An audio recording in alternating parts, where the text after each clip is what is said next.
You don't belong in this hospital. You never did. Dr. Carl Merritt grabbed Dana's wrist. Not touched. Grabbed. His fingers locked around her forearm hard enough that she felt the bones compress. And he pulled her out of Mr. Cook's room and into the hallway like she was a piece of equipment he was relocating. "I told you to stay out of this patient's care," he said through his teeth. "You are a nurse. You are my nurse. And if I catch you countermanding my orders one more time, I will end your career so fast you won't see it coming." He released her wrist, walked away. Dana looked down at the red marks on her skin. Nobody in that hallway said a word. Before you go any further, if this kind of story moves you, subscribe to this channel, hit that notification bell, and drop a comment telling me what city you're watching from. I want to see how far this story travels. Now let's begin. Dana Reeves had a system. It wasn't written anywhere. Nobody had taught it to her. But after 2 years at Blue Ridge Community Hospital in Harlan County, Virginia, the system had become as natural as breathing. Walk in through the side entrance, not the main lobby. Clock in 3 minutes early. Keep your head down during morning rounds. Never, under any circumstances, correct a doctor in front of other staff, even when the doctor is wrong. Especially when the doctor is wrong. Smile when spoken to. Answer when asked. Disappear when not needed. It was a small hospital, 62 beds, 1 trauma bay, a staff of maybe 40 if you counted the part-time radiologist who drove in from Roanoke on Thursdays. The kind of place where everybody knew everybody's business, where the parking lot had more pickup trucks than sedans, and where the head of the department had held that position for 11 years and intended to hold it for 11 more. That man was Dr. Carl Merritt, and Carl Merritt did not like Dana Reeves. He had made that clear from her very first week. Not violently, not with anything you could put in writing. It was more like a temperature, the kind of chill that settles into a room when someone powerful has decided, without evidence, that you don't belong there. He questioned her charts. He reassigned her patients mid-shift without explanation. He called her by her last name only, even as he called the other nurses by their first. He once told the charge nurse, loudly enough that Dana could hear it from the supply closet, that he thought the hospital had lowered its standards when it hired someone straight out of a small-town clinic with no real experience. Dana had been standing 6 feet away, organizing catheter kits, and she had not said a single word. That was her system. People assumed things about quiet women. They assumed quiet meant weak. They assumed it meant uncertain. They assumed that a woman who didn't push back had nothing to push back with. Dana had learned, over the course of a life, that most people at Blue Ridge Community Hospital could not begin to imagine that being underestimated was occasionally the most useful tool in the room. So she let them underestimate her. She let Merritt call her Reeves like it was an insult. She let the younger residents talk over her during trauma calls. She let the charge nurse, a well-meaning woman named Patricia Hollis, assign her to the quieter wings, pediatrics, long-term care, the outpatient clinic on Wednesdays, as if Dana needed to be kept away from anything too intense. Patricia wasn't unkind. She just, like everyone else, had looked at Dana Reeves, medium height, dark hair pulled back, soft-spoken, 34 years old, unremarkable, and drawn the obvious conclusions. None of them were correct. It was on a Wednesday morning, 2 years and 3 months into Dana's tenure at Blue Ridge, that the system broke down. Not because Dana chose to break it. She would never have chosen that. She had in fact become quite good at not choosing things, at letting days pass one after another, at treating the quiet like a kind of protection. The system broke down because of a dog, but that comes later. First, understand the morning. Dana had come in early because she always came in early, and because the night shift nurse, a young man named Terrence, had left her a note that one of her long-term patients, Mr. Albert Cook, 81 years old, former coal miner, chronic obstructive pulmonary disease, stubborn as a fence post, had been restless through the night and was asking for her specifically. Dana had read that note in the parking lot, still in her car, and she had felt something loosen in her chest. Not everything at Blue Ridge was hard. Mr. Cook called her Danny, which nobody else did, and he told her stories about the mines that she suspected nobody had listened to in 30 years. She had pulled on her badge and walked in through the side entrance. By 6:45, she was at Mr. Cook's bedside, adjusting his oxygen flow, listening to him describe with considerable pride the time he had once arm wrestled a state senator at a county fair and won. His oxygen saturation was hovering at 91. Not dangerous, but worth watching.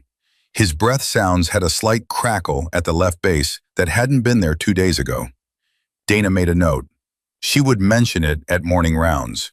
Or rather, she would find a way to mention it that didn't sound like she was pointing out something Merritt had missed.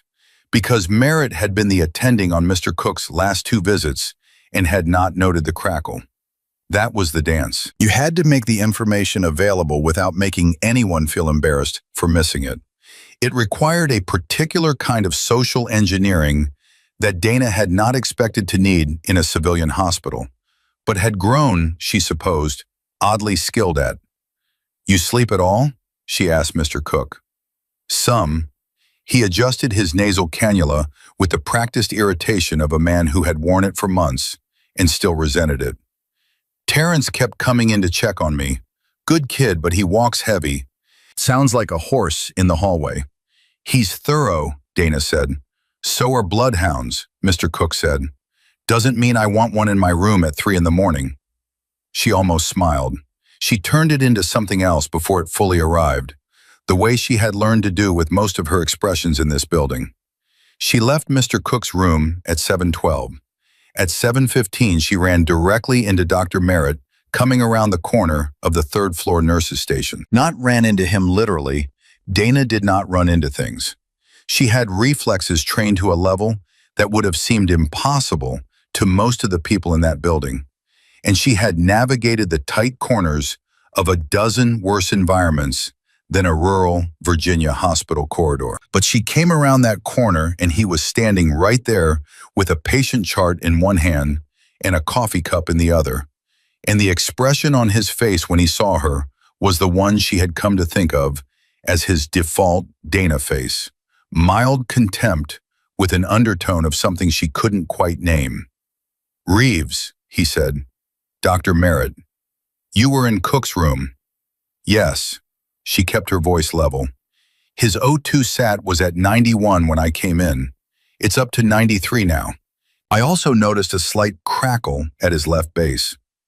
"I reviewed Cook yesterday," Merritt said, cutting her off with the ease of long practice. "He's stable." "He is stable," Dana agreed. "I just thought the crackle was worth—" "Are you his attending physician?" She stopped. This was the part where the dance got technical. She wasn't his attending physician. She was his nurse. In the hierarchy of this building, those were 2 different planets, and Merritt was very good at reminding people of that. "No," she said, "then note it in the chart and let the attending physician decide what's worth flagging." He walked past her. Dana stood for a moment in the hallway, holding the chart in her hands, looking at nothing. Patricia Hollis appeared from the direction of the supply room, moving quietly for a woman of her size, and touched Dana's elbow. "Don't let him get to you," she said low.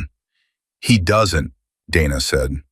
Patricia looked at her with an expression that was soft and slightly sad, the way you look at someone who you think is lying to protect themselves. "Okay, honey." Dana went to the chart station and noted the crackle. She noted the O2 saturation. She noted the time and her initials. She did it precisely and completely, the way she did everything, and then she moved on to her next patient. The morning passed. She did a wound assessment on a post-surgical patient in room 14.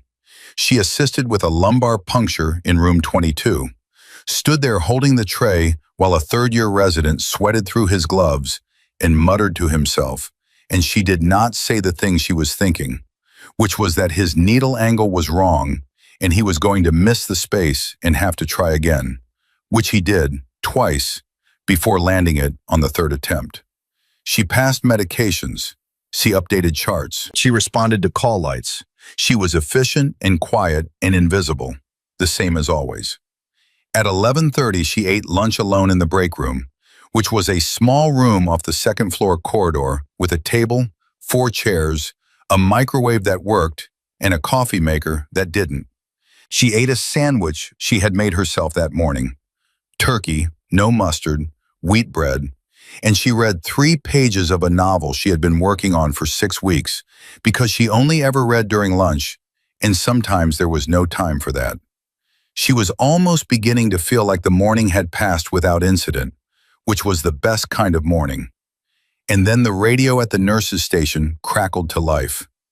Dana heard it through the break room wall. She heard the charge nurse pick it up. She heard the tone in Patricia's voice shift. Not to panic. Patricia was not a woman who panicked, but to that particular frequency of controlled urgency that every healthcare worker recognizes before their brain even processes the words. Dana put down her sandwich. She was out of the break room before Patricia had finished repeating the information back into the radio. Military transport. Training accident at Fort Pickett, 40 minutes out. 3 soldiers, 2 critical, 1 serious. And a military working dog, also injured, being transported with his handler. Patricia was already pulling the trauma team together. Dana moved to the supply cart without being asked, running her hands along the shelves with a familiarity that had nothing to do with 2 years at Blue Ridge. She pulled chest seals, 2, and tourniquet supplies and a surgical airway kit, and she set them on the cart in a specific order that she had learned in a world very far from Harlan County, Virginia. Reeves, Merritt's voice, coming fast, hitting the back of her neck like a slap. "What are you doing?" "Prepping the trauma cart," she said. "Patterson and Flores are on trauma today." He gestured at 2 nurses further down the hall. "You're on long-term care." "Mr. Cook's crackle has progressed. I'd like to stay available in case." "You're on long-term care," he said again. "That's not a suggestion." Dana looked at him for a moment. He held her gaze. He had a way of doing that, of making eye contact feel like a door closing. She stepped back from the trauma cart. She went back to long-term care. She was in room 34 with a 70-year-old woman named Helen Brower, checking her blood pressure, which had been running slightly high all week, when she heard the ambulance doors open on the floor below. She heard the voices that came with a mass casualty, multiple people talking at once, the rapid-fire exchange of vital signs and injury reports, the controlled crash of gurneys through double doors. She heard all of it. She felt it the way you feel a frequency in your chest before you hear it with your ears. Helen Brower watched her face carefully. "You want to be down there," the old woman said. "I'm where I need to be," Dana said. "That's not what I asked." Dana applied the blood pressure cuff and pressed the button and listened to the machine. 148/92. She noted it. "You've got a look," Helen said, "like someone who's been somewhere." Dana looked at her briefly. "Military?" Helen asked. "Why would you think that?" Helen tilted her head slightly. "My husband was Army, 30 years. You get to know the look. It's not the posture. Everybody thinks it's the posture, but it isn't. It's the way you listen. You're listening to everything in this building right now, aren't you? You know exactly what's happening 2 floors down." Dana said nothing. "It's all right," Helen said very gently. "Secrets keep us alive sometimes." Dana pulled the cuff loose and wrote the number in the chart. Her hands were steady. They were always steady. She had learned that steadiness in a different life, in a life that nobody in this building knew anything about, and that she intended to keep that way. She finished her afternoon rounds. She checked on Mr. Cook again. The crackle was slightly worse, and she left another note in the chart, careful and non-accusatory, just the facts, just the numbers. She watched the trauma team work from the periphery of the hallway, catching glimpses through the bay doors. The soldiers had been stabilized. She could read it in the body language of the nurses coming out. The loosening of shoulders, the exhale that follows a crisis survived. One of the nurses, a woman named Jamie, came out shaking her head and said to nobody in particular, "The dog is something else. That dog would not let anyone near the handler. Had to bring in someone from the base to calm it down." Dana filed that away without knowing why. At 4:15, she was at the nurse's station updating her end-of-shift notes when she heard it. Not a sound exactly, more like a change in air pressure. The way a room gets quieter when something unexpected happens. She looked up. The trauma bay door had swung open. Through it came a large Belgian Malinois, dark-coated, muscular, moving with the coiled precision of a dog that had been trained to a level most humans never reach. And he was not walking with anyone. His leash was trailing. His handler must have lost grip. And the dog was moving through the hospital corridor as if he owned it, nose working, body low and deliberate and utterly focused. Someone shouted, not in alarm, more in surprise, "Hey, someone grab..." But the dog didn't stop. He wasn't frantic. He wasn't aggressive. He was moving with purpose. And everyone who saw him, the nurses, the orderly, the resident who plastered himself against the wall, instinctively got out of his way because there was something about the way he moved that said, "Don't." Dana had turned in her chair. The dog came down the corridor, past the nurse's station, past the medication room, past the break room door. He stopped, directly in front of Dana Reeves. He sat. He looked at her with amber eyes that were calm and certain and entirely terrifying in their recognition. And he lowered his head and placed something at her feet. Not dropped it, placed it, with care, like he had been carrying it specifically for her and was relieved after a long journey to have found who he was looking for. Dana looked down. On the linoleum floor of Blue Ridge Community Hospital, in front of every nurse and staff member who happened to be in that corridor, lay a military-issue armband.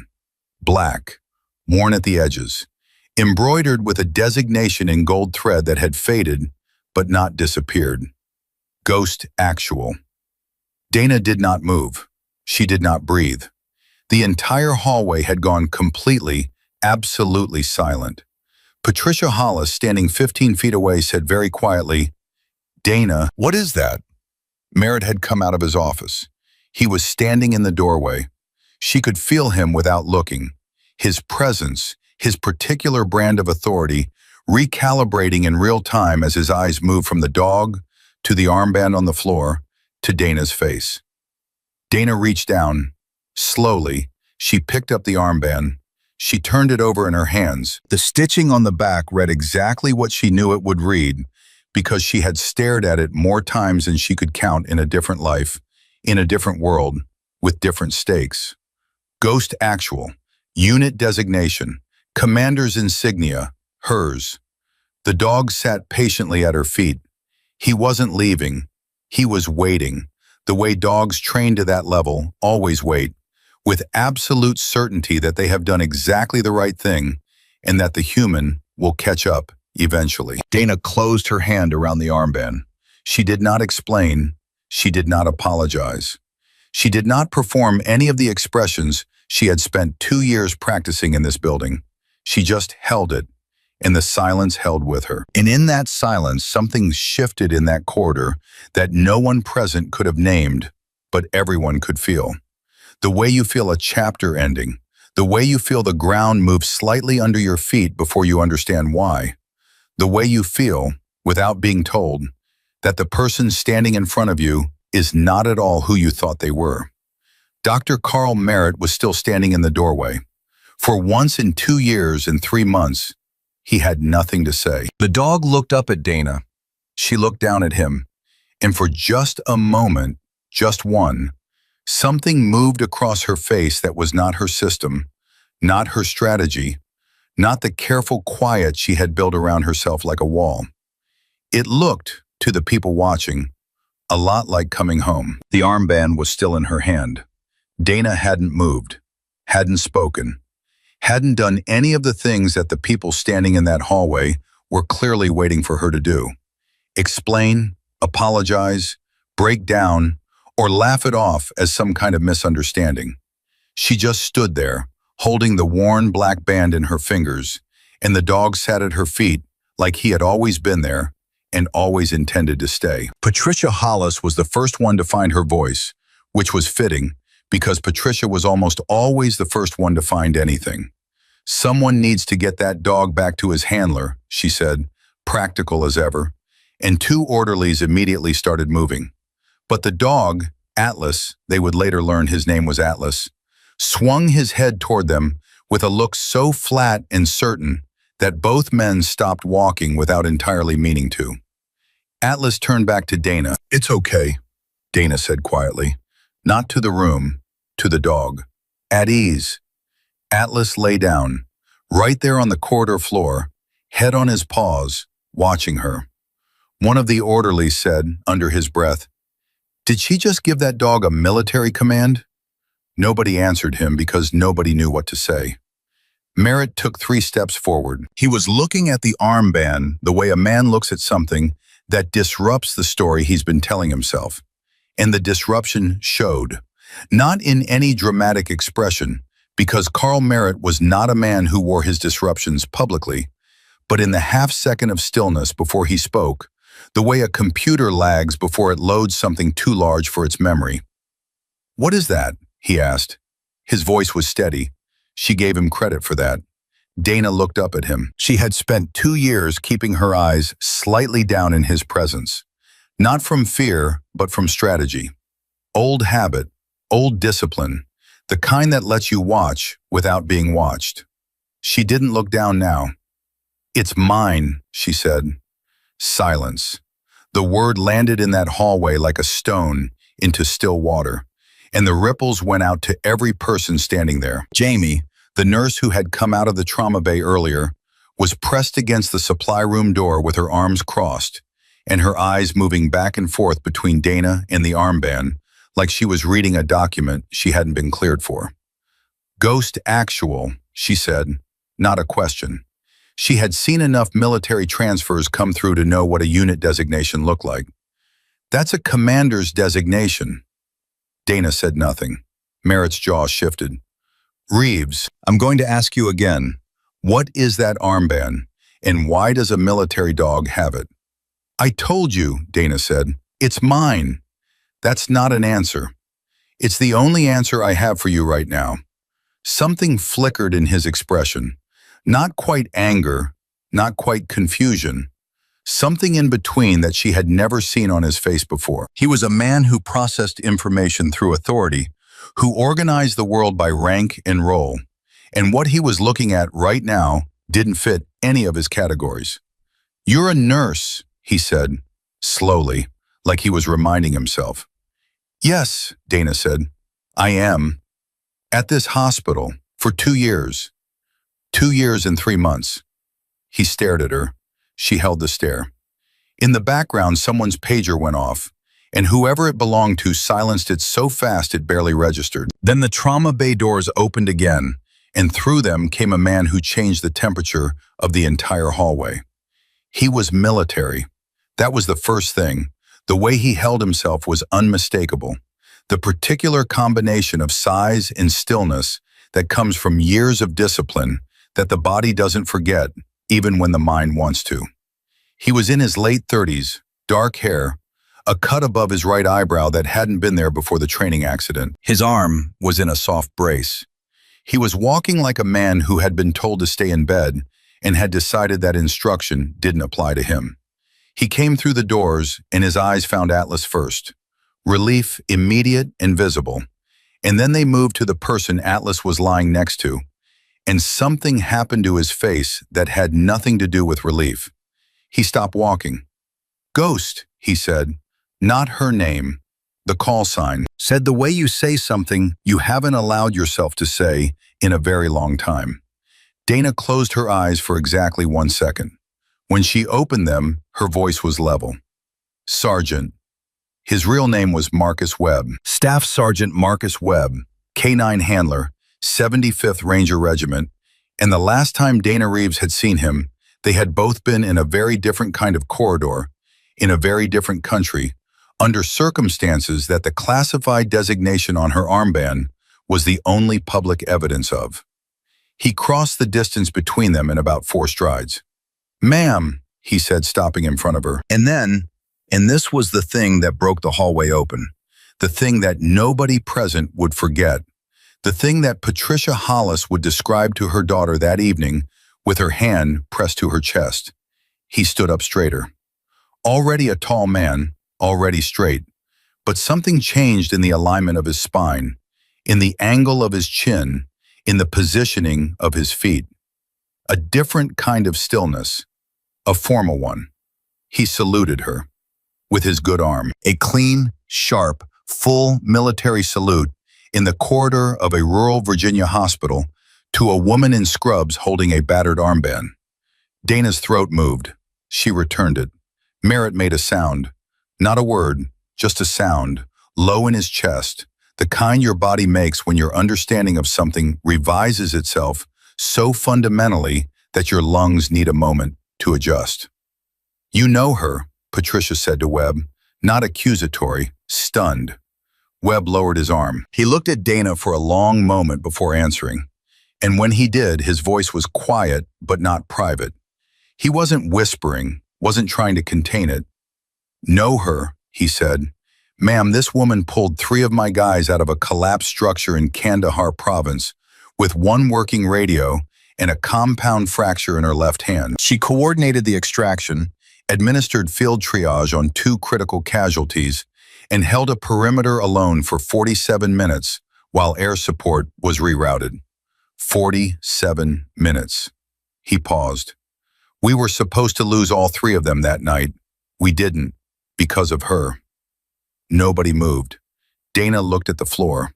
Not from shame, from the particular discomfort of a person who has spent years making themselves small being suddenly, irrevocably made large. "Kandahar," Merritt said. His voice had lost its edge. What replaced it was something harder to name. "You were in Kandahar." "Among other places," Dana said. "As a..." He stopped, started again. "Ghost Actual is a command designation." "Yes. You commanded a..." "Yes." He couldn't seem to finish the sentence. She didn't help him.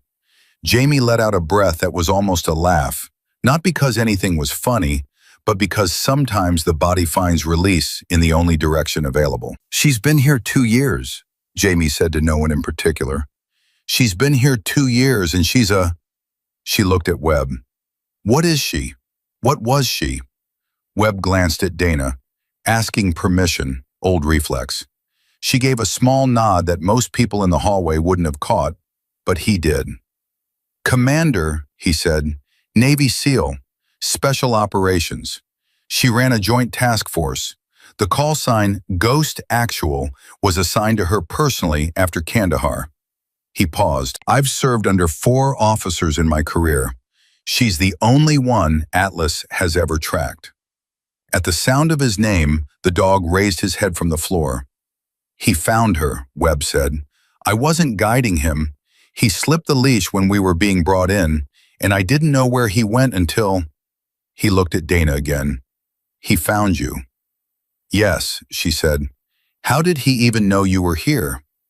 "Dogs remember things better than we do," she said. Webb made a sound that was close to a laugh. "Ma'am, that's the most Dana Reeves answer I've ever heard." And there it was, the thing that nobody in that hallway could have predicted. Something softened in her face. Not a full smile, not quite, but the architecture of one, the way a room changes before the light comes on. It lasted about 2 seconds before she pulled it back. Merritt had not spoken in what felt like a very long time. He was still standing in the same place, but the weight of him had changed. The authority he carried like a second skeleton, that confident, unconscious mass of certainty that he moved through every room with, had shifted. Not disappeared, but redistributed. Like ballast that's been moved in a ship, and suddenly the whole vessel sits differently in the water. "Reeves," he said. She looked at him. "I need a minute," he said, and then he turned and walked back into his office and closed the door. Nobody quite knew what to do with that. Patricia turned to Dana slowly. How long have you known this about yourself and not said a word? It wasn't relevant, Dana said. Not relevant, Patricia repeated. She had a very particular look on her face. The look of a woman recalibrating several years of assumptions simultaneously and not entirely comfortable with what the recalibration was revealing. You stood there and let him talk to you like you were... I know what he said to me, Dana said. Then why didn't you? Because it didn't matter. Dana looked at her directly. It still doesn't. It matters to me, Patricia said, and her voice broke slightly on the last word, which surprised everyone, probably including herself. I should have pushed back on him. The way he spoke to you. I should have said something and I didn't. And I told myself it was because I didn't want to make things worse, but... Patricia, Dana said gently, you didn't know. I knew it wasn't right. The silence after that was a different kind of silence than the one before. Less shocked, more sorrowful. The kind that settles in when people are confronted, not with what someone else did, but with what they themselves chose not to do. Webb had crouched down and was running his good hand along Atlas's flank, checking him over quietly. The dog accepted it without moving from Dana's side. He took a graze on his rear left, Webb said half to himself. Field dressed at the scene. He'll need a proper look. There's a veterinary contact we use for the therapy animals, Dana said. I can make the call. Webb looked up at her. You don't have to. I know, she said. He nodded once. Thank you, ma'am. Don't call me ma'am, she said. Not here. Habit, he said. I know. Jamie had gotten her phone out, not to film, just to do something with her hands, the nervous modern reflex, and then put it away again. She looked at Dana with an expression that was partly awe and partly something closer to grief. 2 years, she said again. You were here for 2 years and none of us knew. That was the point, Dana said. But why? Why would someone like you want to hide here? Dana was quiet for a moment. Not the practice quiet, not the strategic quiet, something older than that. Because sometimes, she said, you need somewhere to be nobody for a while. Nobody pushed further, maybe because they understood it, or maybe because there are some answers that don't need expanding. The door to Merritt's office opened. He came out without his coat. Dana had never seen him without his coat during a shift. It was practically structural to his identity in this building. The white coat with his name embroidered above the breast pocket, the badge clipped at his collar. Without it, he looked different. Smaller wasn't the right word, more like someone who had set down something heavy and wasn't sure yet whether to be relieved or frightened. He stopped in front of Dana. The hallway was very quiet. The crackle in Cook's left base, he said. You mentioned it this morning. Yes, she said. I reviewed his chart 20 minutes ago. It's progressed. He's going to need a bronchodilator adjustment and possibly a chest x-ray. He paused. You were right. Dana looked at him steadily. I know, she said. He absorbed that without flinching, which was, she thought, at least something. I'd like you on the trauma case, he said. The soldiers. Webb here is stable, but the other two, Martinez has a tension issue we're managing, and Okafor's still sedated. Your experience with... He stopped, restarted. I think your experience would be useful. You already have Patterson and Flores on trauma today, Dana said, not pointed, just factual. His own words returned to him. He didn't look away. I'm reassigning it. That's your call, she said. I'm asking if you're willing. She tilted her head slightly, just slightly. Something in the question caught at the edge of her carefully maintained composure. Not because it moved her, exactly, but because it was new. In 2 years and 3 months, Carl Merritt had never asked her anything. He had told, directed, dismissed, and overruled. He had never once asked. Yes, she said, I'm willing. He nodded, turned to go, then stopped. Didn't turn back around, just stopped, with his back to her, and said to the wall in front of him, "I owe you an apology." Dana said nothing. "Not just for today," he said, "for a lot of things. I don't know how to do that properly right now, but I wanted you to know that I know it." The hallway held its breath. Dana looked at the back of his head, at the slight tension in his shoulders, at a man in the uncomfortable process of becoming something other than what he had been. "Start with the patient," she said. "That's always the right place to start." He walked. She followed. And Atlas stood up from the corridor floor and followed her, patting silently at her heel. And nobody said a word about it because, honestly, at this point, nobody was going to argue with the dog. Jamie fell into step beside Patricia as they moved toward the trauma bay, and she said in a low voice, "Did you know? Even a little?" Patricia shook her head slowly. "Not even a fraction. How does someone do that? How do you hide something like that?" Patricia was quiet for a moment. Then, "The same way anyone hides anything, I suppose. You get real good at letting people see exactly what they already expect to see." They pushed through the trauma bay doors. Inside, the two remaining soldiers were in adjacent bays, monitors steady, the controlled rhythm of a stabilized situation. Dana moved to the first chart without being directed. Martinez, 26 years old, tension pneumothorax partially relieved in the field, chest tube in situ. She read the numbers the way she read everything, quickly, completely, with the kind of retention that didn't require a second pass. "Who placed the chest tube?" she asked. "Flores," said a resident near the wall. Dana looked at the positioning, looked at the most recent suction readings, looked at the ventilator setting. Something shifted in her expression. The precise, small shift of a person who has identified a problem and is already 3 steps into solving it. "We need to reposition this tube," she said. "It's draining, but the angle is creating resistance. If we don't adjust, we're going to see re-expansion pulmonary edema within the next 2 hours. Flores, who was still in the bay, turned around. "I placed that tube by protocol." "You placed it correctly for a standard presentation," Dana said. "This isn't standard. His lung had a prior adhesion. You can see it on the imaging from his intake. The adhesion affected the re-expansion dynamics." She looked at Flores directly.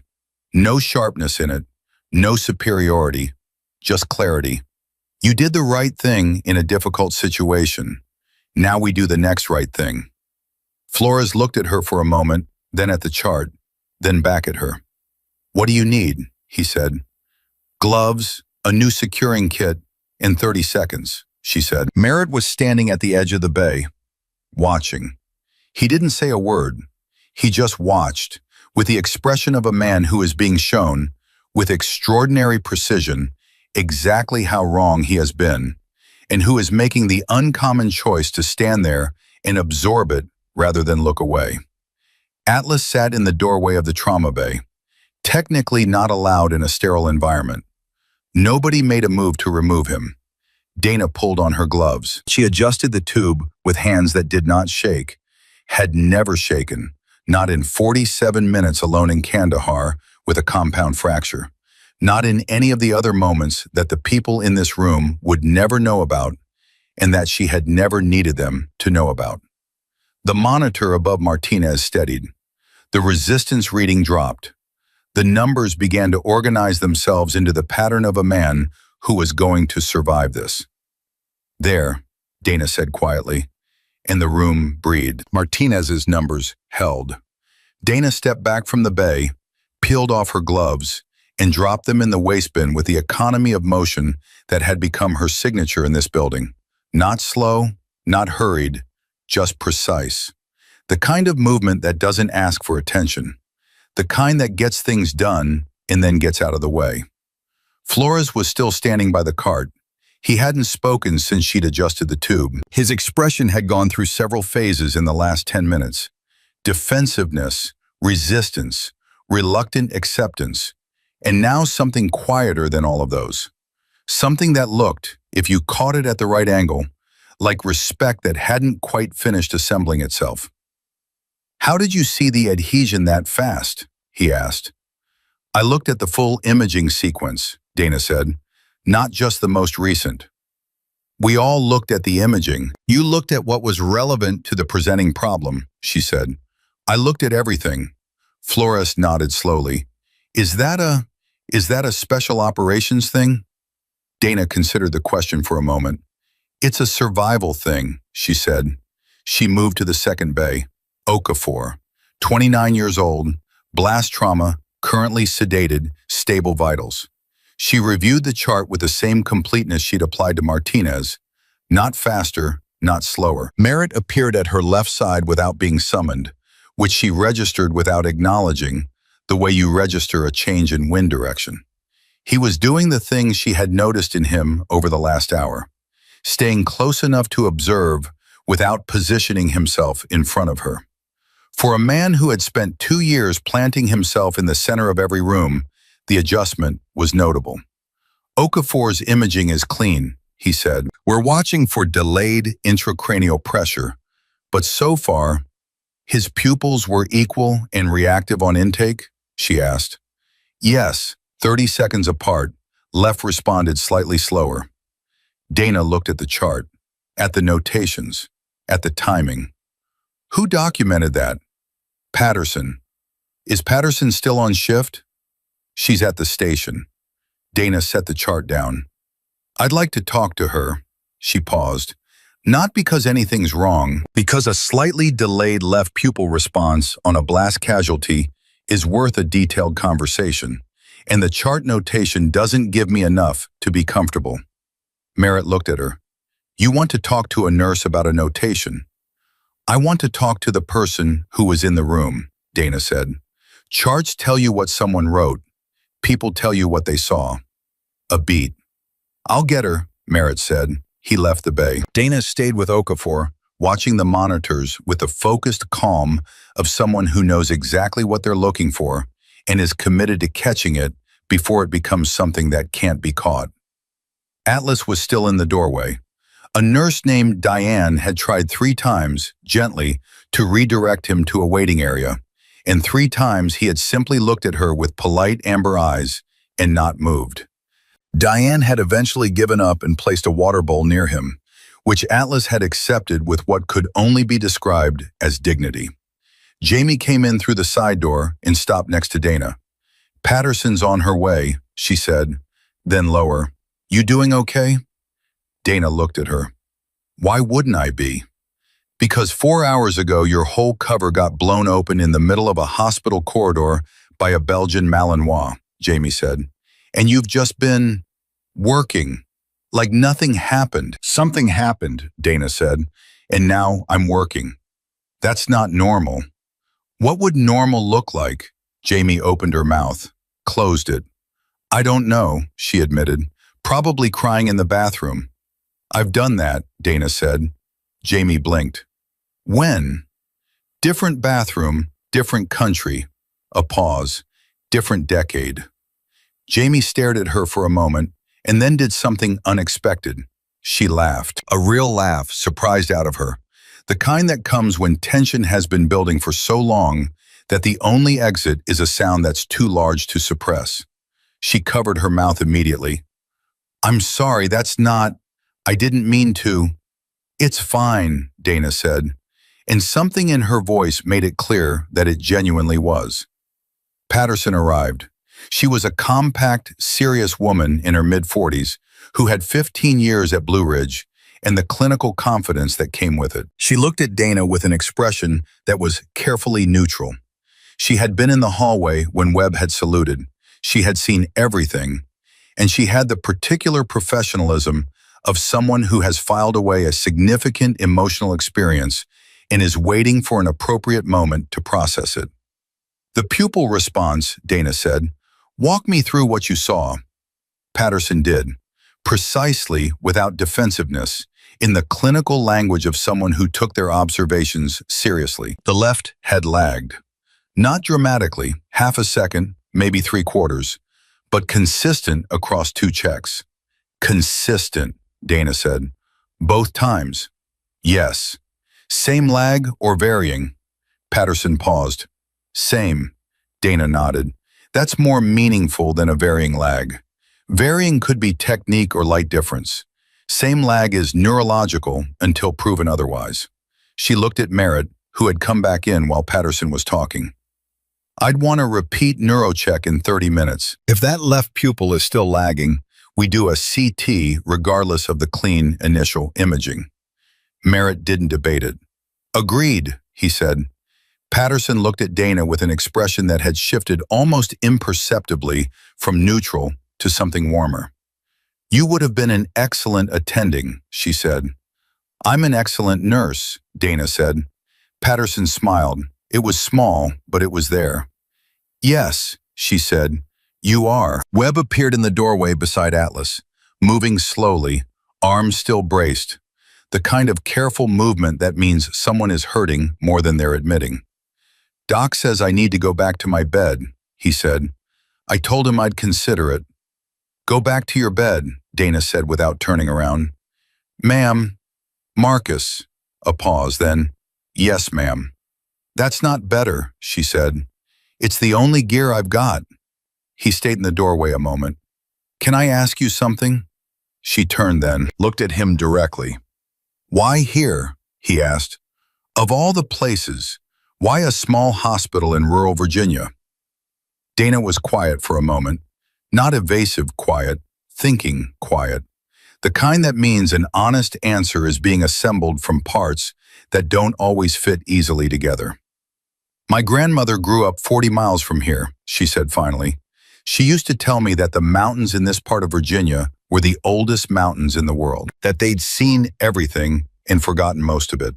She paused. That sounded good to me for a while. Webb looked at her for a long time. And now? She didn't answer, but something moved in her face that he clearly recognized, because he nodded slowly, like a question had been answered in a language that didn't use words. Atlas is going to be okay, he said, in case you were wondering. I was, she said. I figured. He looked down at the dog. He tracked you from a moving vehicle, through triage, through 2 sets of double doors, and across 3 corridors, with a graze wound. He shook his head. I've worked with a lot of dogs. I've never seen one track like that except for... He stopped. Except for what? Jamie asked from behind Dana. Webb glanced at her. Except for people they bonded with at a level that goes beyond training. It's not common. It's... He seemed to be searching for the right word. It's specific. He was with my unit for 7 months, Dana said. Kandahar, mostly. Sometime in Syria. She said it the way you say the name of a street you used to live on. Familiar, without weight, in a voice that has learned to carry the weight internally so no one else has to. The word Syria went through the room like a current. Nobody commented. What could you say to Syria, said in that voice, in that context? You didn't comment, you held it. Merritt had been quiet for several minutes, which for him was unusual enough that it was its own kind of statement. He was standing slightly apart from the group, reviewing Okafor's chart with the focus of a man who is doing 2 things at once. One of them the chart, and the other something internal and unresolved. Dana was aware of it the way she was always aware of what was happening at the edges of a room. She had been tracking his posture, his silence, the micro-expressions that crossed his face when he thought no one was looking. He was not doing well. Not in a clinical sense. In the sense of a man who has been wrong, substantially, persistently, publicly wrong, and is in the early stages of understanding the full shape of it. She had not planned to address it directly.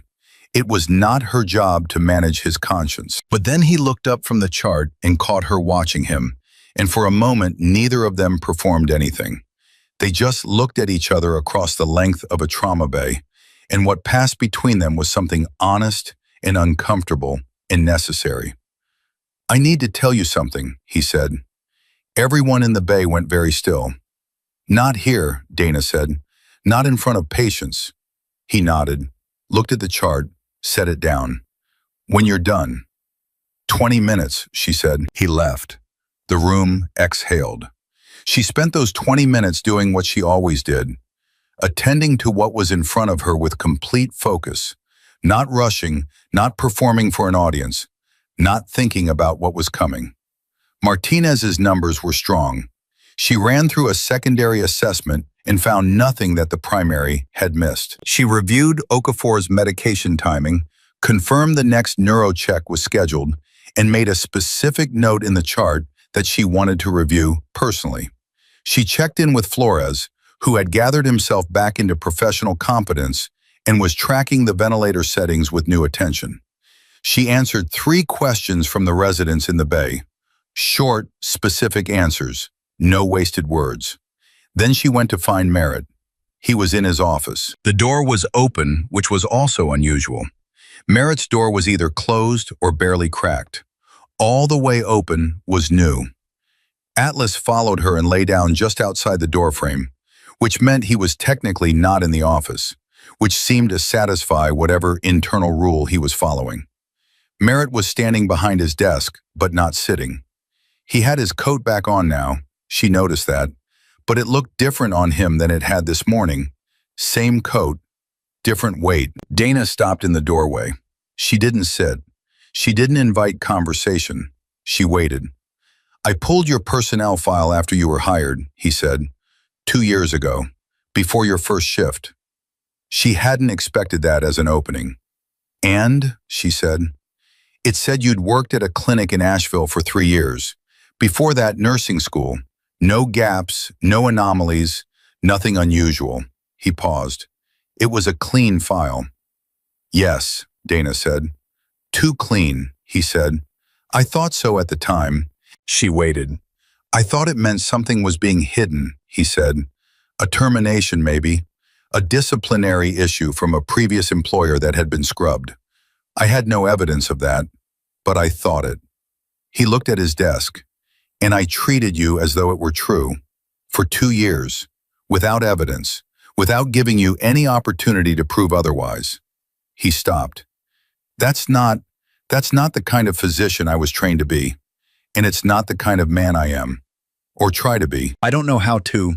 He stopped again. And the stopping was itself a kind of truth. Because Carl Merritt was not a man who ran out of words. And running out of them now was the most honest thing he'd done all day. Dana looked at him for a long moment. "The file was clean because people worked very hard to make it clean," she said. "Not to hide a disciplinary issue. To protect my transition into civilian life. That's a process the military has for operators coming out of classified deployments. The gaps are sealed. The service record is summarized in a way that doesn't reveal unit affiliations or operational history." She paused. "So if you sensed something was missing, you weren't wrong. Something was. You just didn't know what." He absorbed that. "I should have asked." "Yes," she said, "you should have. No softening of it, no cushion, just the plain fact, acknowledged and returned." He looked at her. "I put my hands on you this morning. You grabbed my wrist. I grabbed your wrist," he repeated. "And I threatened your career, in a hallway, in front of staff." His voice had gone flat in the particular way of a man who is reciting something that disgusts him. I want to be clear that I have never, in my career." "I believe you," Dana said. He stopped. "I believe it was an aberration," she said. "I also believe that aberrations reveal something. They reveal what's underneath the behavior a person maintains when they're regulated. What you showed me this morning was what's underneath." She held his gaze. "I'm not telling you that to hurt you. I'm telling you because if you actually want to be different in this building, not just with me, with everyone, then you need to look at that. Not at me, at that." The silence lasted a long time. "You sound like my therapist," he said finally. "Your therapist sounds smart," she said. Something moved in his expression. Not quite a smile. The shadow of one, the way light moves at the edge of a cloud. "She is," he said. Dana let a beat pass. "The wrist is fine," she said, "in case that's been sitting with you." "It has," he said. "I know." She straightened slightly. "Merritt, Carl, the first name deliberate, chosen, given. I spent 2 years watching how you practice medicine when you're not performing authority, when it's just you and a patient and a hard decision." She paused. "You're good." He blinked. "Not perfect," she said. "The adhesion in Martinez's imaging, the crackle in Cook's chest, those are things you missed. But your instincts are good. Your decisions under pressure are good. You're good at the part that actually matters." She looked at him steadily. "The rest, the way you manage people, the way you distribute authority, the way you talk to nurses, that's learned behavior, which means it can be unlearned." He was very still. "Why are you telling me this?" he asked. "Because you asked for an apology to have meaning," she said. "And a meaningful apology doesn't end with the apology. It ends with something changing." He sat down. It was the first time she had ever seen him sit in a conversation with her, and it meant something that she didn't name out loud. "Cook," he said, "the chest x-ray. I'm ordering it now." "Good," she said. "And the bronchodilator." "Good." He looked at his hands on the desk. "What do you need from me? Going forward, what would help?" She thought about it genuinely because the question was genuine.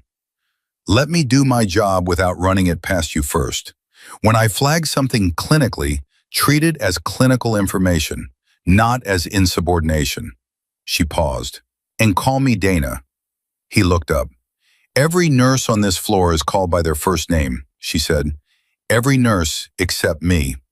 He held that for a moment. The specific smallness of it, the specific constancy of it, the 2 years of tiny daily signal in a single fact. He didn't say anything, but something in his face changed in a way that meant he understood the full weight of what he'd just been shown. "Dana," he said. "Thank you," she said. She left. In the hallway, Atlas fell into step beside her without being summoned. Patricia was at the nurse's station, on the phone, but she looked up as Dana passed and held her gaze for a moment. A whole conversation in 3 seconds, the kind that women who have worked together in difficult places conduct without language. Dana gave a small nod. Patricia gave one back. Jamie was coming out of the supply room with a fresh set of gloves, and she stopped when she saw Dana's face. "How did it go?" "How does what go?" Dana said. "You and Merritt, the office." "Fine," Dana said. Jamie narrowed her eyes. "Fine like fine, or fine like a former Navy SEAL commander's version of fine, which could mean anything from pleasant to..." "Fine like fine," Dana said. Jamie studied her. "You know what's weird?" "Several things," Dana said. "You're the same as you were this morning," Jamie said. "Like, nothing about you is different. You're just you. And everything around you is completely different, but you're the same." Dana looked at her. She thought about that, about what it meant and whether it was true, and what truth looked like in the context of a day like this one. A day that had taken 2 years of careful construction and dismantled it in about 40 minutes because of a dog who remembered her. "I've always been the same," she said finally. "That's kind of the whole point." Jamie thought about that for a moment, then nodded slowly. "Yeah," she said. "I think I'm starting to get that." Dana's pager went off. She looked down at it. Room 34. Helen Brower. Blood pressure. She clipped the pager back to her pocket, turned and walked toward room 34, with Atlas at her heel, and the armband in her pocket, and the Virginia mountains somewhere beyond the walls of the building, old and patient and indifferent and permanent. She knocked twice on Helen Brower's door and pushed it open. The old woman was sitting up in bed, and she looked at Dana, at the dog behind her, at whatever had changed in Dana's posture, or her face, or the particular frequency she was now broadcasting, and she said, quietly and without surprise, "There you are." Dana looked at her. "I've been waiting for you to show up," Helen said. "Not you, Reeves, you." She tilted her head. "The real one." Atlas walked to the foot of the bed and sat down, and Dana stood in the doorway of room 34 and felt, for the first time in 2 years and 3 months, something that she did not immediately try to fold back up and put away somewhere out of sight. She felt like herself. Helen Brower had a way of looking at people that made them feel like she could see through 3 layers of clothing and 2 decades of carefully maintained composure. She was 81 years old, and she had buried a husband, outlived a son, and spent 30 years as a school teacher in a county where half the kids came to class hungry. She had earned the right to see things clearly, and she exercised that right without apology. Dana came fully into the room.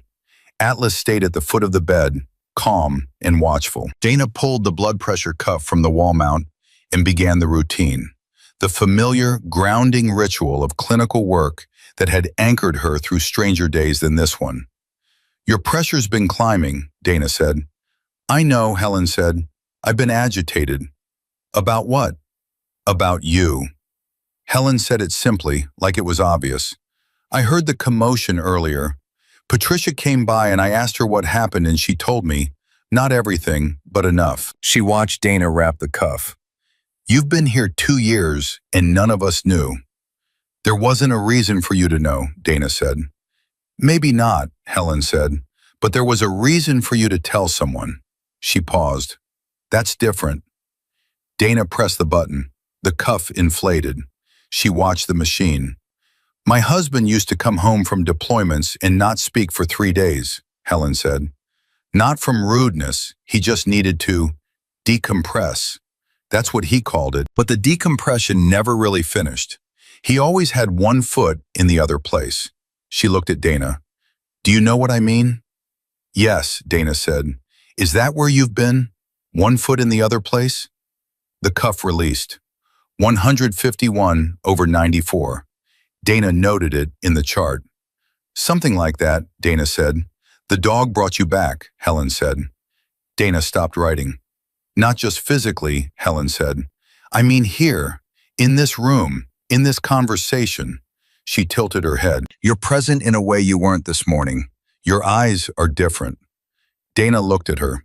The observation landed somewhere deep and true, the way observations from people who have nothing left to lose tend to land. "We're going to adjust your medication," Dana said. "The pressure has been trending up for 4 days. I should have flagged it sooner." "You flagged it to Dr. Merritt on Monday," Helen said. "I heard you through the door. He told you to continue monitoring." Dana said nothing. "So the fault wasn't yours," Helen said. "But you're taking it anyway, because that's what you do." She fixed Dana with a look that was clear and unhurried.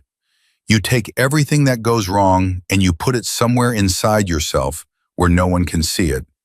And you take nothing that goes right and let yourself feel it." She paused. "That's not strength, honey. That's just a different kind of hiding." The room was very quiet. Atlas raised his head from the floor and looked at Dana as if he agreed. Dana capped her pen, set it in her pocket, and stood there for a moment without moving, without the next task ready to carry her forward, without the system and the strategy and the careful quiet to fall back on. Just standing, in room 34, with an 81-year-old woman who saw her with a completeness that most people had never attempted. "I'll put in the medication order," Dana said. "Of course you will," Helen said. "And when you're done with that, I want you to sit down for 5 minutes, not to work, just to sit." "I can't." "You're not going to tell me you can't sit for 5 minutes," Helen said. "You held a perimeter alone for 47 minutes in Kandahar. You can sit in a chair in Virginia for 5. Dana stared at her. "Patricia talks," Helen said. "Don't hold it against her. She was worried about you." Dana sat down. It lasted. 4-pager went off, which she thought Helen probably counted as a moral victory anyway. The page was from Merritt, room 12. Not a patient room, the conference room down the hall from his office, the one with the long table and the window that looked out over the parking lot and the hills beyond it. Dana had been in that room exactly twice in 2 years, once for a mandatory annual review and once for a training session on new documentation software. She found Merritt there, but he wasn't alone. There was a woman Dana didn't recognize sitting at the near end of the table. Late 50s, silver hair cut short, dressed in civilian clothes that fit with the precise understatement of someone who has spent a career in situations where looking unremarkable was professionally advantageous. She had a cup of coffee in front of her, and both hands visible on the table, and the particular stillness of a person who is trained to make you think they are relaxed. Dana stopped in the doorway. She knew what she was looking at. She had looked at it in mirrors. The woman looked back at her with eyes that were calm and measuring and utterly unsurprised. "Commander Reeves," the woman said. Dana's jaw shifted, just slightly. "I'm not a commander anymore." "No," the woman agreed. "You're not." Merritt was standing near the window. He had the expression of someone who has been present for an interaction he doesn't fully understand and isn't sure whether to feel excluded or relieved. "She arrived about 20 minutes ago," he said to Dana. She identified herself as, "I can speak for myself, doctor," the woman said. Not unkindly, just efficiently. She looked at Dana. "My name is Carolyn Vance. I'm with the DoD Office of Transition Management. We monitor certain reintegration cases. Yours is one of them." Dana walked in, sat down across from Vance, did not look at Merritt. "How long have you been monitoring?" Dana asked. 18 months, Vance said. "And today you're here because Atlas tracked you through a military transport facility and a civilian hospital, and the incident is in a report that landed on my desk 40 minutes ago," Vance said. "And because the report also contained witness accounts of what happened in this building today, several of them," she paused. "Your cover is effectively dissolved, Commander." "I know that," Dana said. "Then you understand why I'm here." "You're here to assess whether I need to be moved," Dana said. It wasn't a question. Vance looked at her steadily. "I'm here to assess your status." "I'm fine," Dana said. "I didn't ask if you were fine," Vance said. "I asked about your status." "Those are different questions." Merritt made a small sound near the window. Dana and Vance both looked at him. He straightened slightly. "Should I leave?" "Yes," Dana said. "No," Vance said at the same time. They looked at each other. Vance set her coffee cup down. "Actually, your perspective may be useful, Doctor. You've been her direct supervisor for 2 years." Merritt's expression moved through something complicated very quickly. "Supervisor might be generous," he said. "He's been my attending," Dana said, flat, neutral. "He's been her attending," Vance agreed. "And in that capacity, what can you tell me about her clinical performance?" Merritt looked at Dana. Dana did not look back at him. She looked at the table. "She's exceptional," he said. Dana's chin came up slightly. "She is the most technically precise nurse I have worked with in 22 years of practice," he continued, and his voice was measured in a way that suggested he had given this some thought in the last few hours. "Her clinical instincts are above attending level in several areas. She manages complex patient presentations with," he paused, "with a quality I don't have a clinical term for. Calmness under pressure that isn't just trained. It's structural. It's who she is." He stopped.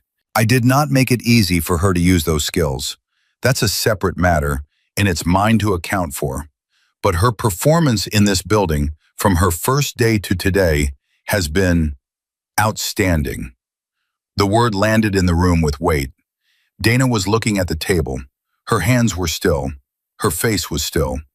But something around her eyes had tightened in the way that happens when a person receives something they did not expect and are not certain they are allowed to feel. Vance observed all of this with the attention of someone whose job it was to observe.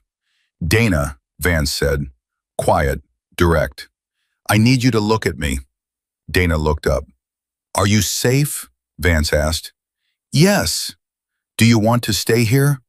A pause, not long, but real. "Yes," Dana said. Vance nodded slowly. "Then tell me what happened today. In your own words, from the beginning." Dana told her, precisely, chronologically, without embellishment. She described Atlas coming through the trauma bay doors. She described the armband. She described Webb's salute, Merritt's silence, the chain of clinical events that had followed. She spoke without pausing, without apparent emotion, in the clear, linear structure of an operational debrief, which is exactly what it was. Vance listened without interrupting. When Dana finished, she was quiet for a moment. Then, "Marcus Webb, is he stable?" "Yes, minor injuries from the transport." "And his team?" "Martinez is strong. Okafor we're monitoring closely. Delayed pupil response on the left side. We're running a follow-up neurocheck at..." Dana looked at her watch. 11 minutes. Vance smiled. Small, precise, the smile of someone who recognizes a reflex they used to have themselves. "You're still tracking all of it." "Someone has to," Dana said. "Someone does," Vance agreed. "That's actually why I'm here." And there it was. The thing underneath the thing. The actual conversation that had been waiting under the surface of this one since Vance had said Dana's name in the doorway. Dana looked at her without speaking. "There's a position," Vance said. "Joint Civilian Military Medical Coordination. We're building a rapid response team, not combat deployment, not field operation. Coordination and oversight. Civilian trauma facilities near military installations. Identifying gaps in the handoff between field medicine and civilian care." She paused. "The position is based in Virginia, Richmond specifically. It would require you to operate as yourself, not undercover, not classified.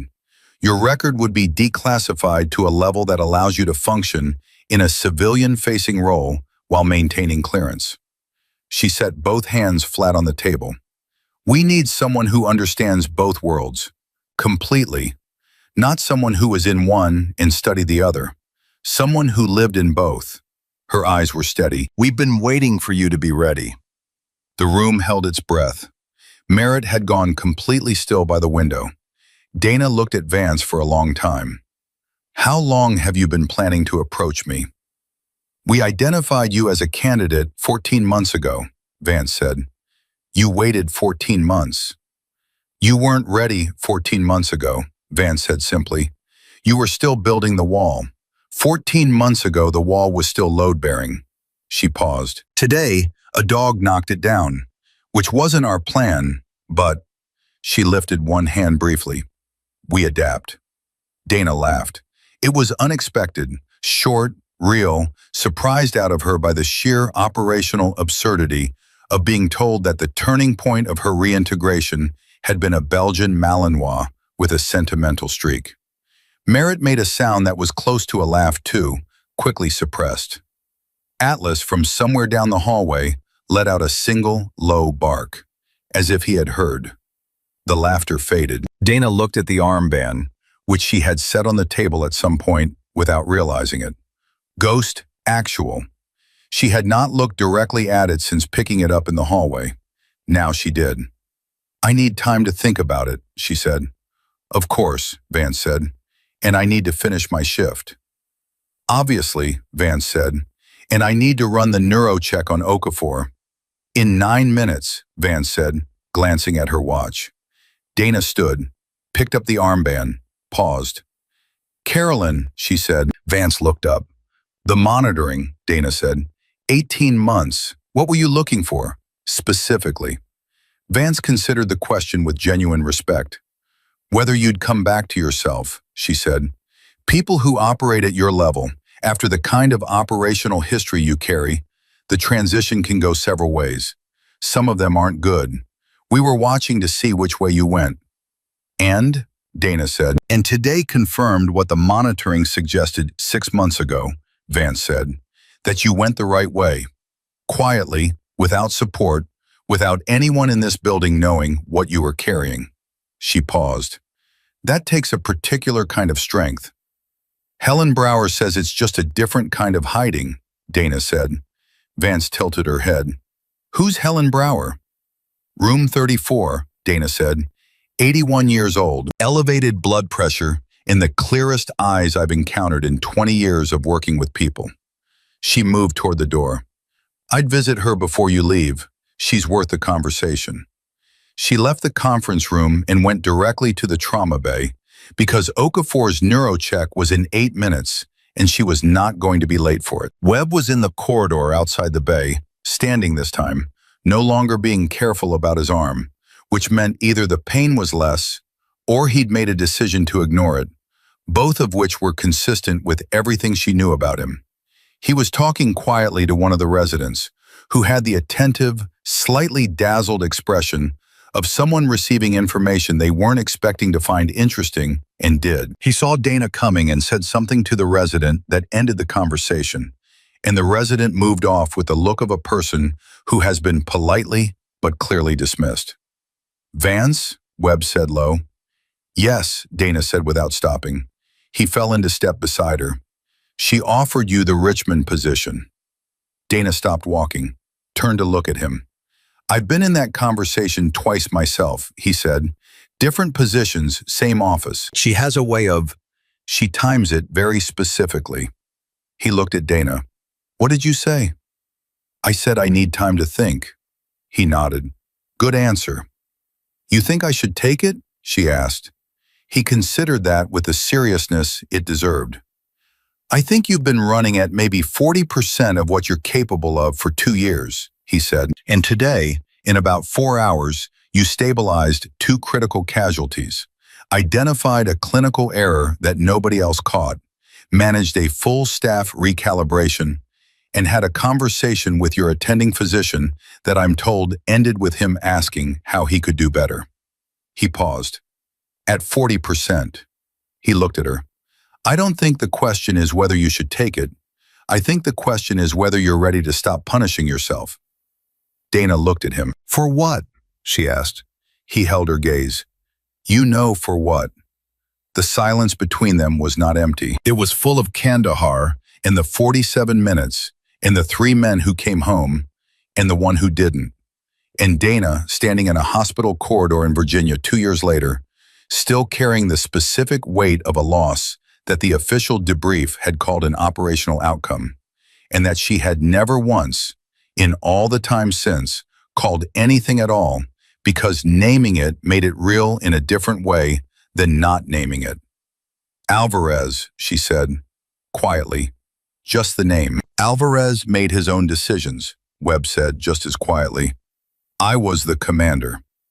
"You were," he said, "and you got 3 of us home when you shouldn't have gotten any of us home. Alvarez knew the risk. He'd been in the field for 8 years. He chose." His voice was steady and direct, without cruelty and without comfort, the voice of a man who has had this conversation with himself many times and arrived at a specific conclusion. You don't get to carry him instead of letting him make his own choice. That's not honoring him. That's taking something from him. Dana's throat moved. "He had a daughter," she said. "I know," Webb said. "Gabrielle. She's 8 now. She lives in San Antonio with her mother. I send a card every year on her birthday." He paused. "I think you should know she's okay." Dana closed her eyes for 2 seconds. When she opened them, they were clear. Not because the grief was gone. It wasn't gone, and it wasn't going to be gone, and she knew that better than anyone. But because there is a difference between grief and the story you tell yourself about what you deserve because of the grief. And someone had just, with great precision, separated those 2 things. Her pager went off. Okafor's neurocheck. She looked at Webb. "She's really okay?" "She's really okay," he said. "She plays soccer. Her mother says she's fast." Dana nodded once. Then she walked into the trauma bay. Okafor was coming up through sedation, slow the way it goes with blast trauma, the brain surfacing through layers of medication in shock, finding its way back toward consciousness like a person feeling for a light switch in a dark room. His vitals were steady. Dana stood at his bedside and ran the neurocheck with Patterson, who had come back in without being asked. Pupil response, motor function, verbal tracking. Left pupil. Dana leaned in. Checked twice. Patterson checked independently without being asked, and they looked at each other across the bed. "It's corrected," Patterson said. "Yes," Dana said. "The lag is gone." "Yes." Dana looked at the monitor, at the numbers, at the quiet, specific story they were telling of a young man's body deciding, cell by cell, to come back from the edge of something it had been standing on. "Get me the CT order anyway. I want the imaging before we call it clean." "Merritt already ordered it," Patterson said. 30 minutes ago." Dana looked up. "Right after you left his office," Patterson said. There was something in her voice, not pride exactly, more like the particular satisfaction of watching a correction happen in real time. "He also ordered the bronchodilator for Cook and scheduled the chest x-ray." Dana said nothing. "He stopped by the station and told me specifically that if you flagged anything clinically, at any point, for any patient, I was to treat it as a physician-level recommendation and bring it to him immediately." Patterson paused. He said it in front of 3 residents and a medical student. The weight of that moved through the room without anyone naming it. Merritt could have made the changes quietly, administratively, without an audience. He had chosen not to. He had said it out loud, in front of people who would remember it, in the specific public way that a private apology cannot substitute for. Dana looked at Okafor, at the slow rise and fall of his chest, at the monitor numbers that were holding. "Okay," she said. She finished the neuro check, documented every observation, reviewed the medication chart one final time, confirmed the CT was scheduled. Then she walked out of the trauma bay, and the late afternoon light was coming through the windows at the end of the hall in a way that it always did at this hour. And she noticed it today in a way she had not noticed it yesterday. Mr. Cook was awake when she stopped by his room. "You look different," he said immediately. 81 years old, and he had the same clear perception as Helen Brower, which she was beginning to think was not a coincidence, but a product of having lived long enough to run out of the need to pretend. "I hear you got your bronchodilator adjusted," she said. Merritt himself came in, Cook said, with the specific mixture of surprise and satisfaction of a man who has been in the hospital long enough to know when something unusual is happening. Didn't send a resident, came himself, explained what he was changing and why. He squinted at Dana. "What did you do?" "My job," she said. "You did something," he said. "He called you Dana. I heard him in the hallway. He has never in 2 years called you anything but Reeves." Dana sat down in the chair beside his bed, which was notable in itself because she had never sat down in a patient's room during a clinical visit. She checked pulses and pressures and assessed breath sounds, and she stood while she did it, and she moved on. She did not sit. She sat now. Cook looked at her with the patient attention of a man who has been underground and knows that what happens above the surface has its own rules and its own geology. And the most useful thing you can do when it shifts is stop digging and listen.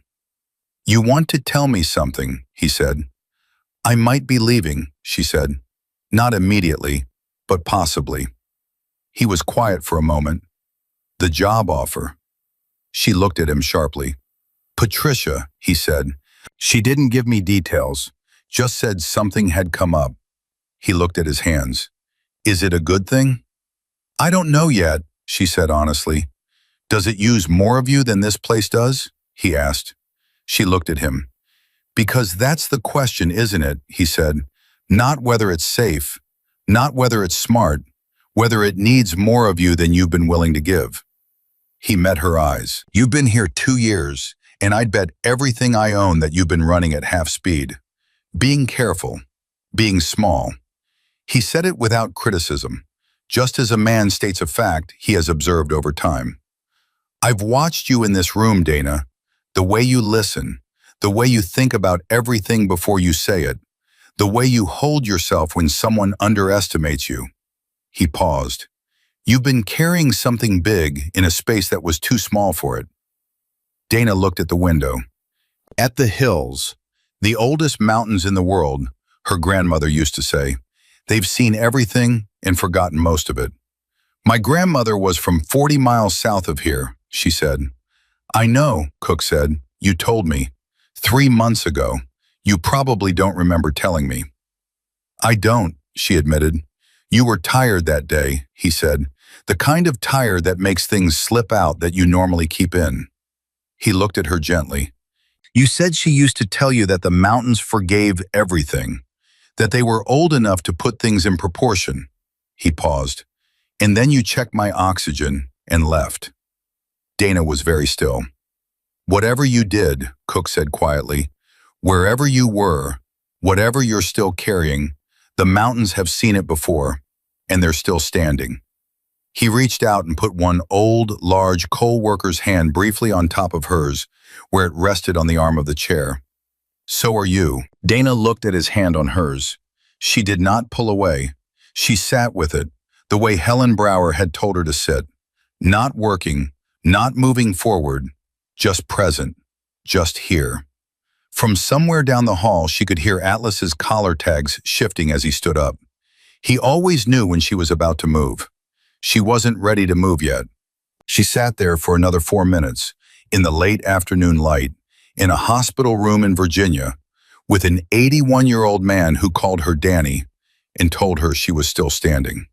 And she let that be enough, just for now, just for these 4 minutes, before the pager went off again and the system called her back and the next thing needed doing. 4 minutes. It was the longest she had been still in 2 years. The pager didn't go off.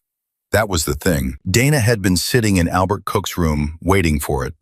The familiar vibration against her hip that would pull her back into motion, back into the system, back into the managed forward momentum that had been her entire existence in this building for 2 years and 3 months. She had been ready for it. She had been counting on it, the way a person counts on an interruption when the silence gets too honest. It didn't come. Cook had fallen asleep. Quietly, without fanfare, the way old men who are tired of performing wakefulness simply stop. His oxygen sat at 94. His breathing was even. The bronchodilator Merritt had ordered was already working. She could hear it in the quality of his exhale, slightly looser than it had been that morning, slightly less like a door being forced open against resistance. She stayed another 2 minutes. Then she stood, adjusted his blanket without waking him, noted the time in the chart on the wall panel, and walked out. Atlas was in the hallway. He had been there the whole time, she knew, lying against the wall outside Cook's door, with the patience of a creature that has never once in its life confused waiting with wasting time. He stood when she came out, fell into step at her left side. She didn't tell him to heal. He was already there. The late shift was starting to filter in. Nurses she recognized, the changing of the guard that happened every evening with the particular mixture of exhaustion and alertness that comes from handing one version of the world to someone who will carry it through the night. Dana had worked this shift dozens of times. She knew its rhythms the way she knew her own heartbeat. But tonight it felt different. Not louder, not more significant, just more visible. The way things become visible when you stop trying so hard not to see them. Jamie caught her at the medication cart, counting out the end-of-shift reconciliation with the focused expression of someone running the numbers for the 3rd time because the 2nd time didn't come out clean. Martinez is asking for you, Jamie said without looking up. Dana paused. For me specifically? He woke up about 20 minutes ago, fully coherent. Webb went in and talked to him, and then Martinez asked to see the nurse who adjusted his chest tube. Jamie looked up then. I told him your name. He said he already knew it. Dana looked at her. How? Webb, Jamie said. Apparently Webb has been telling his team about you for years. Ghost Actual. She said the call sign, the way you say something you've been turning over in your mouth, tasting the shape of it. He said they used to talk about you like... She stopped. Like you were a story someone told to explain why things were possible that seemed impossible. Dana absorbed that without comment. That doesn't bother you? Jamie asked. Should it? Most people would find it, I don't know, uncomfortable, being someone else's legend. Dana thought about it for a moment, genuinely. What bothers me, she said carefully, is not the legend. It's the distance between the legend and the person. The legend is clean. The person isn't. She looked at Jamie directly. The person makes mistakes. The person loses people. The person ends up in a small hospital in Virginia because she needed somewhere to be nobody for a while. She paused. So no, it doesn't bother me that they told the story. It bothers me a little that the story didn't include the parts that made it true. Jamie stared at her for a long moment. You should write a book. Hard pass, Dana said, and walked toward the trauma bay. Martinez was in the first bed, partially reclined, with the particular alert stillness of a young man who has been close enough to not waking up that waking up feels like a conscious achievement.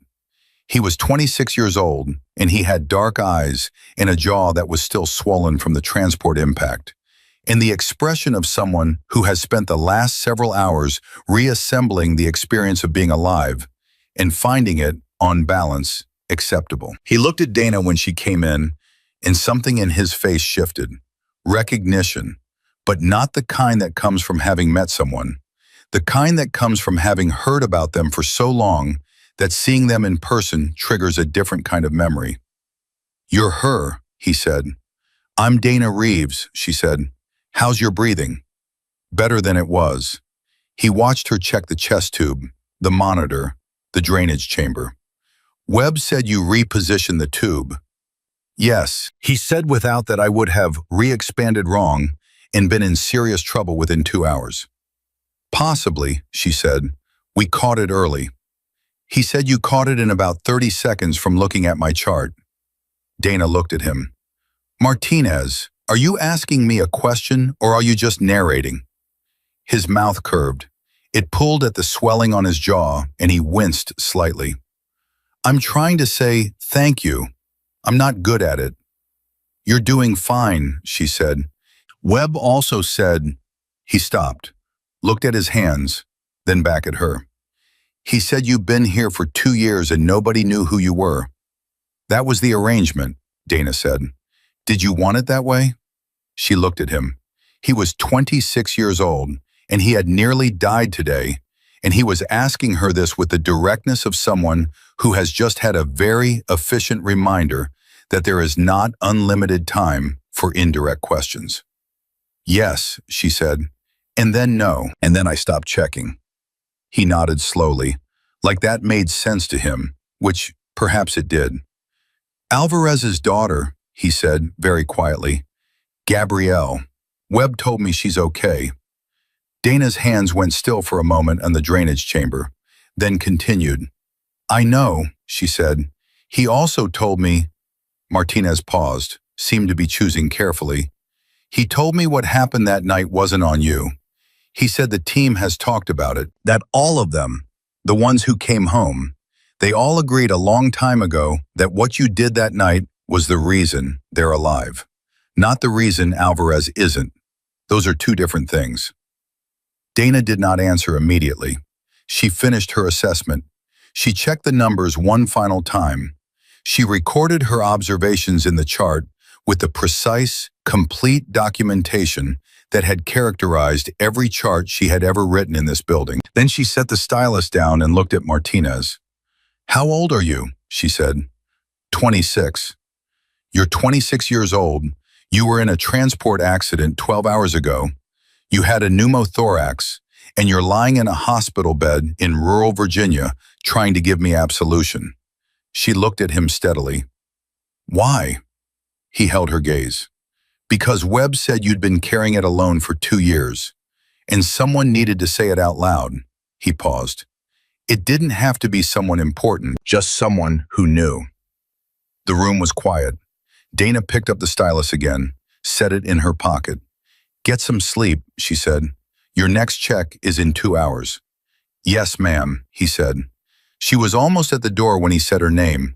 Not Reeves, not Commander, Dana. She stopped.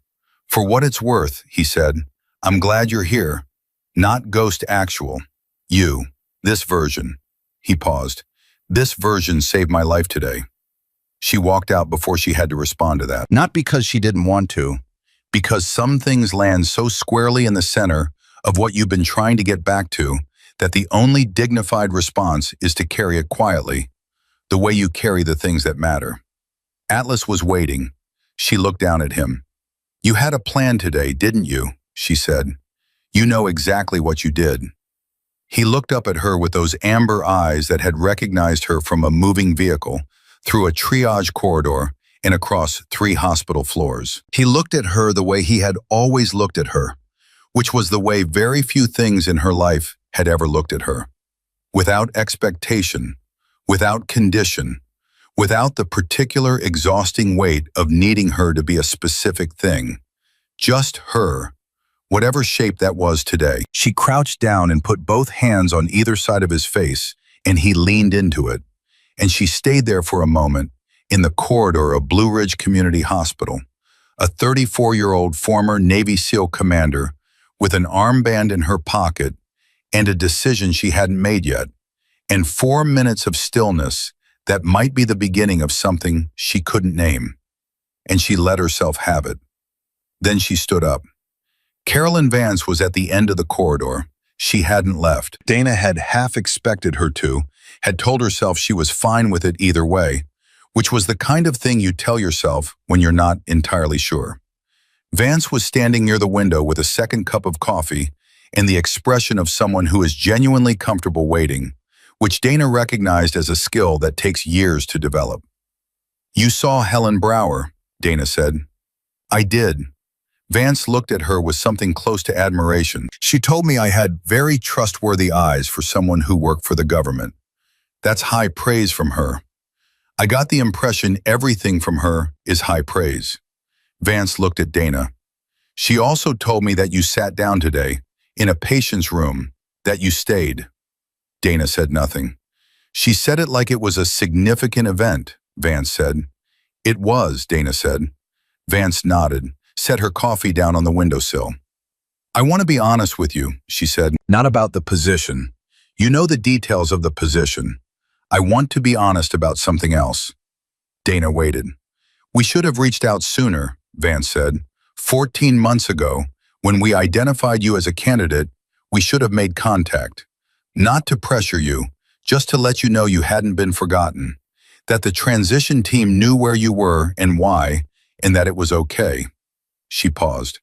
"We monitored instead of engaged, and that was a failure of process. It was also a failure of something more personal than process."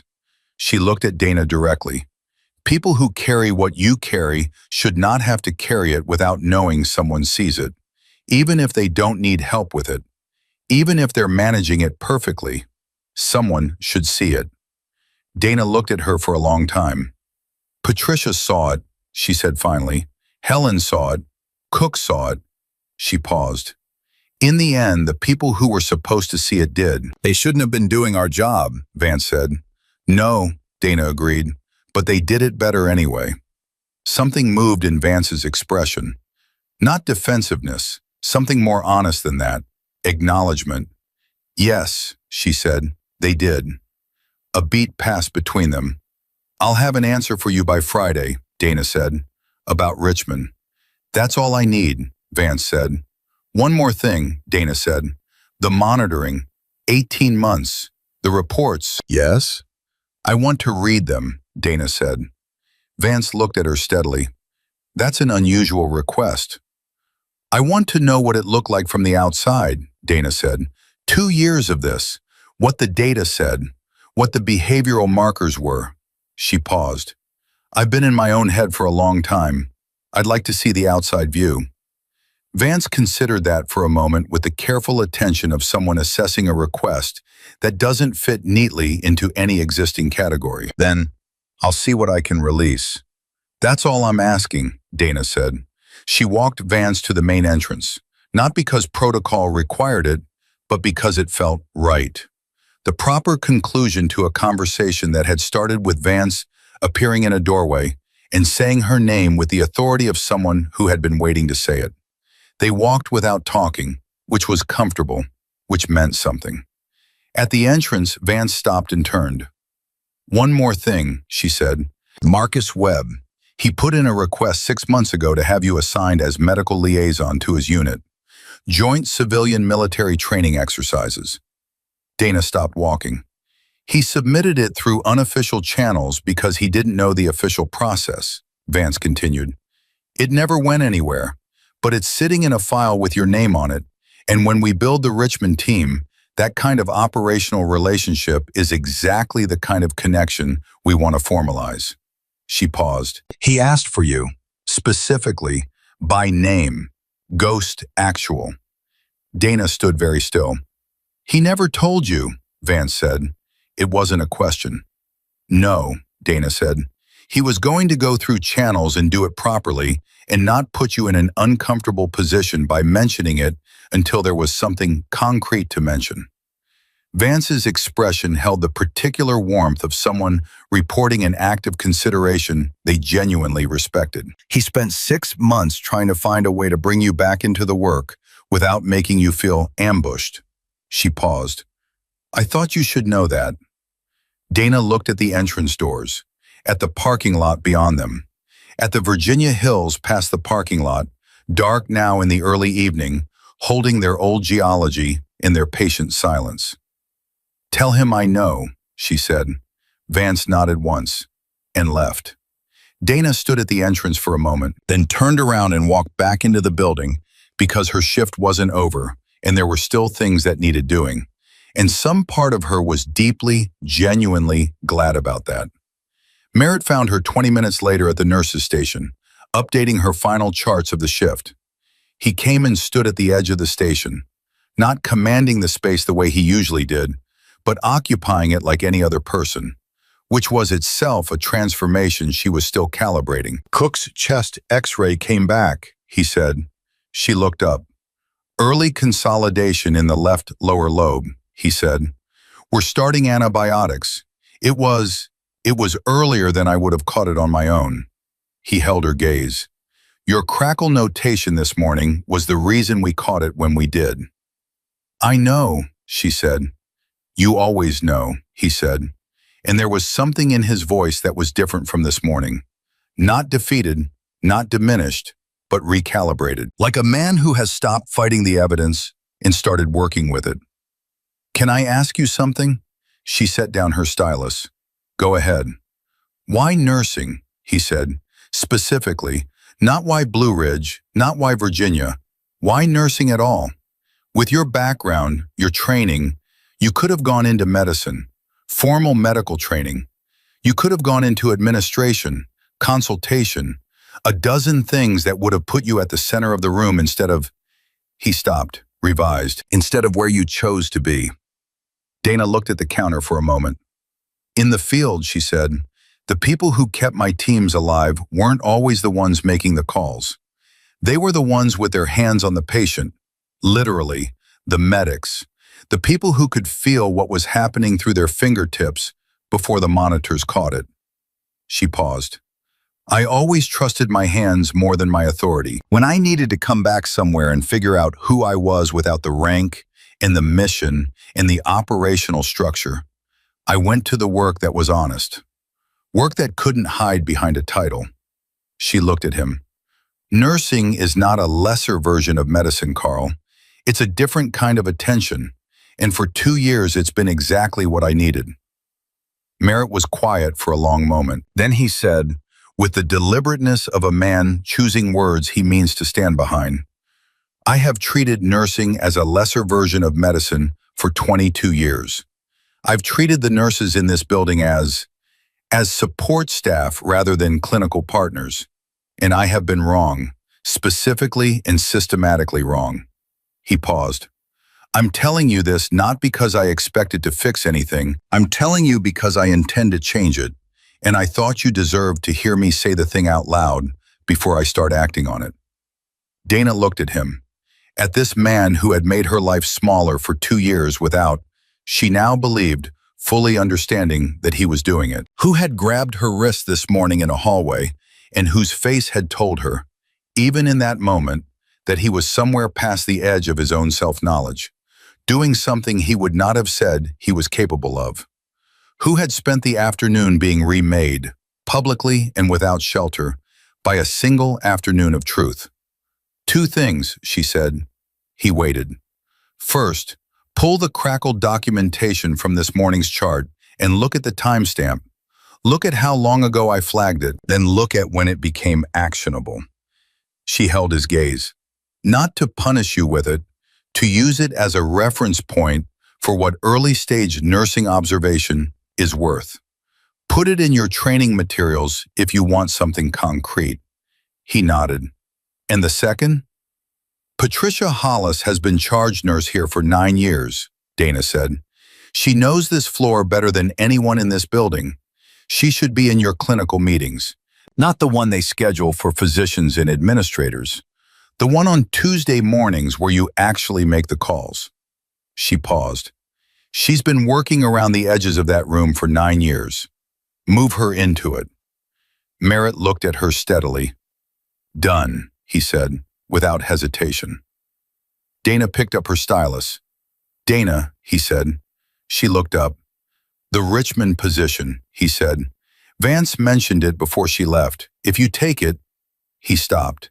I want you to know that what you've built in this building, in the time you've been here, the clinical culture, the patient relationships, he seemed to be searching for the right word and not quite finding it. You've raised the standard here just by being here. Even when I was actively in your way, he paused. I want you to know that I know that, whatever you decide. She looked at him for a moment. Then she said something she would not have said this morning, or yesterday, or at any point in the 2 years and 3 months she had been working in this building. You're a good doctor, Carl, she said. When you get out of your own way, you're a very good doctor. He blinked. Work on the getting out of your own way part, she said. The rest is already there. She finished her charts, checked on Okafor one last time.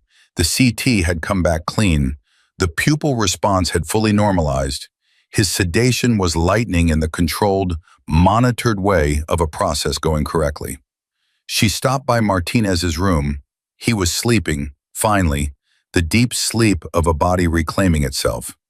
She stood in the doorway for 30 seconds, watching the monitor numbers hold steady, and then moved on. Webb was in the family waiting area near the trauma bay. He had finally, apparently, agreed to remain in one location, though he had negotiated the location from his assigned room to a chair near the bay doors where he could see the corridor, which anyone with his training would have done. Atlas was lying across his feet. They were, she thought, exactly the same in this way. Both of them trained to be in the room where things were happening. Both of them constitutionally resistant to being told to rest. She sat down in the chair across from him. Vance told me, she said. He looked at her. About the request. Yes, he nodded slowly. Not embarrassed, not performing casualness. Just someone who has done a thing and is prepared to be accountable for having done it. I should have told you directly, he said. I kept thinking I'd find the right moment, and then there wasn't a right moment, and then 6 months had gone by. There's never a right moment, she said. No, he said, there isn't. Richmond, she said. He looked at her carefully. If I take it, she said, the joint exercises, the operational liaison work, you'd be part of that. If you'd want that, he said, I wasn't trying to engineer anything.